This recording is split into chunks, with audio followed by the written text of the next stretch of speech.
Granulometria é um dos ensaios mais sofisticados, mais solicitados, mais comentados em tecnologia do concreto. Granulometria, medida dos grãos. Para saber se a granulometria está na condição ideal, está na melhor condição para mistura, você precisa buscar outras grandezas, que é compacidade, peso, acabamento.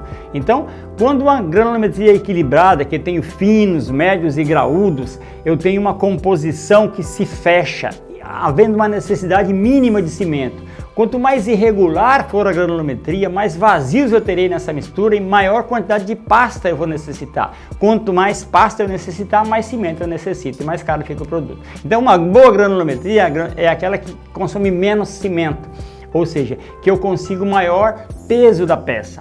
Definição de traços para blocos e pavers depende especificamente do que você necessita. Um bloco de 3 MPa é muito diferente de um bloco de 20 MPa. Um paver de 35 é diferente de um paver de 50. Em algumas regiões se quer um paver mais bonitinho, outras regiões se aceita um paver mais rústico. O ideal é você fazer uma mistura com 50% de pó de pedra, 30% de areia e 20% de pedrisco para bloco, ou 50% de areias, 30% de pó de pedra e 20% de pedrisco para paver, e com esse produto na mão avaliar. Preciso afinar para ficar mais bonitinho, posso engrossar para ficar mais resistente. Quando os blocos têm pesos diferentes, blocos ou pavers têm pesos diferentes numa mesma bandeja, é por conta de uma alimentação, de um enchimento do molde de maneira irregular. Isso ocorre dentro do silo da máquina, forma-se uma pirâmide dentro do silo da máquina, o material do centro tem uma maior compactação, da extremidade fica mais soltinho. A gaveta se alimenta desse material para pôr em cima do molde e põe mais material nas peças do centro e menos nas extremidades. Então as peças das extremidades ficam mais leves e consequentemente mais fracas. Uma cura perfeita do artefato significa proporcionar condições adequadas de umidade e temperatura para a perfeita hidratação do cimento. Para você hidratar o cimento, bastam um terço a metade da água que você pôs no concreto. Não precisa adicionar mais água. Jogar água no concreto significa apodrecer as bandejas, enferrujar as prateleiras, consumir água, baixar a temperatura do processo, porque justamente precisa subir e você vai esfriar. Isso é tolice. O ideal é você confinar o compartimento, de maneira a você aproveitar o calor gerado na hidratação e, principalmente, não perder a água que você fez, até que haja a reação. Depois pode perder o excesso.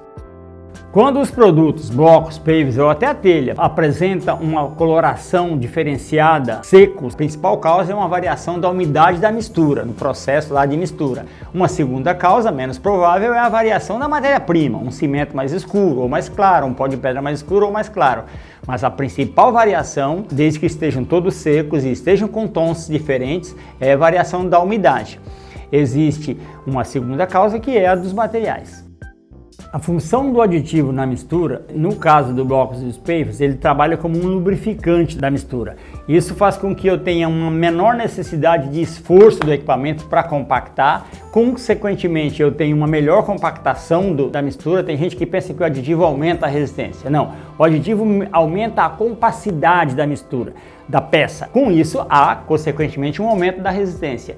E há um ganho em termos de equipamento, porque ele judia menos o equipamento, dá menor desgaste de molde, dá melhor definição das arestas do produto, o equipamento faz menos esforço para compactar, porque a mistura fica mais branda, mais fácil de prensar.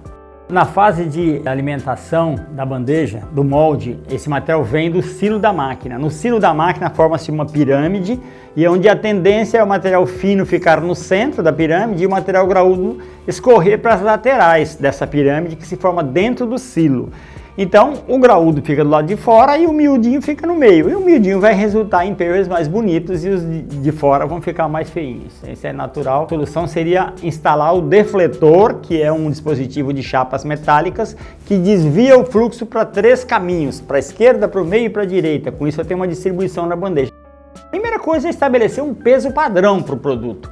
Se eu tenho variação do peso, eu tenho variação da umidade. Além do peso, você pode controlar a densidade do produto, que é um ensaio um pouco mais complexo, pode ser feito no dia seguinte, mas a densidade é muito mais segura para você controlar se você está utilizando a umidade adequada. Qual seria essa densidade adequada? Que também varia de produto para produto e de classificação do produto. Eu tenho um paver de 35 MPa, um paver de 50 MPa, um bloco de 3 MPa, de 4, de 8, de 10, de 12, de 22.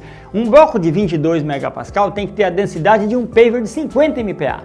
Por quê? 22 MPa é muita resistência.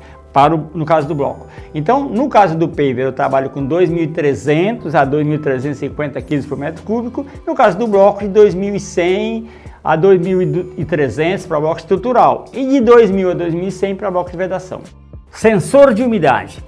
Qual o papel do sensor de umidade e se ele funciona? Funcionar ele funciona, mas você precisa saber regulá-lo. Ele não sabe a umidade ideal. O sensor de umidade não sabe encontrar a umidade ideal. Quem tem que encontrar essa umidade é você, que é o operador do sistema. Quando você encontrar a umidade adequada, você informa ele, eu quero assim. Aí ele repete sempre assim. E é importante manter ajustado, calibrado e a porcelana, a célula que capta essa informação, a micro-onda, essa célula tem que estar limpa e sempre ajustada na mesma altura, senão ela vai dar valores diferentes.